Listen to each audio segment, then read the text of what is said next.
Ladies and gentlemen, good evening. My name is Papa McGill, and it is my honor to stand here in front of you and talk about a heart-wrenching topic. A topic that has been a source of debate for long years now. That subject is female genital mutilation, also known as FGM. I have given a set of illustrations. I would like for all of you to review them, and on the illustration that strikes you the most, please leave a comment. There's also a map that will help you situate yourselves as to what I'll be talking about. You can call it female circumcision, female genital cutting, or whatever you want. But the fact is that FGM can be partial or full removal of the external female genitalia. FGM can often be fatal, especially when done in non-sanitary conditions and or by non-medically trained persons, which can often cause excessive bleeding, transmission of disease or shock. The complications and long-term effects of FGM can include pain, infertility, difficulties in childbirth, trouble with menstruation or urination, problems and extreme pain within sexual intercourse, lack of sexual desire, no sexual stimulation, and mental illness.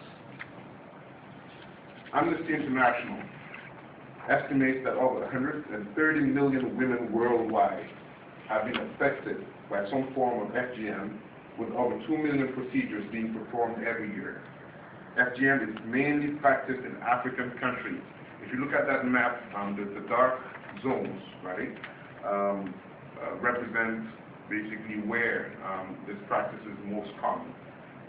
It is, as I said, common in a band that stretches from Senegal, which is the country where I'm originally from, in West Africa, to Ethiopia on the East Coast.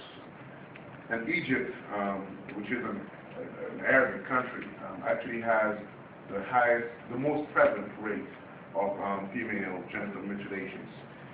It is also practiced by other groups in the Arabian Peninsula. Mali, Sudan, Egypt, and Ethiopia as well are known to be the most common practitioners of such a barbaric, excuse the term, custom. The law against FGM in Senegal specifies it is a criminal offense resulting in imprisonment for 6 months to 5 years, and while the law is a positive step in the right direction, some have criticized the law as they believe programs to educate on the dangers of FGM should have been more widespread prior to its implementation. Since July 1997, approximately 708 villages in Senegal have banned FGM. However, it is estimated that 5,500 villages in that same country continue to practice, according to the United States Department of State. Among practicing cultures, FGM is most commonly performed between the ages of 4 and 8. Just to give you guys an idea, 4 and 8. But can take place at any age from infancy to adolescence.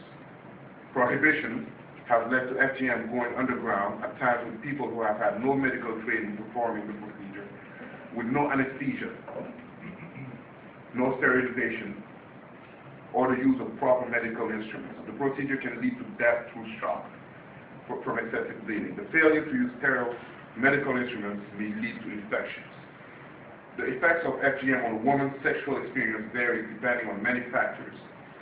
FGMs do not eliminate sexual pleasure for all women who undergo this procedure, although sexual excitement and arousal for a woman during intercourse involves a series of nerve endings being activated and stimulated in and around her vagina. Excuse me.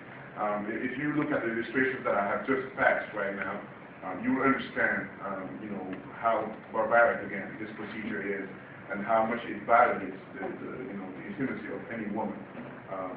It degrades them, or basically the right to be women. Okay?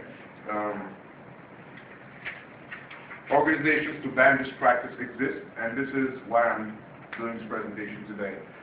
It is my goal to actually interview a lady who has been a pioneer in Senegal and has created an NGO called Tostan.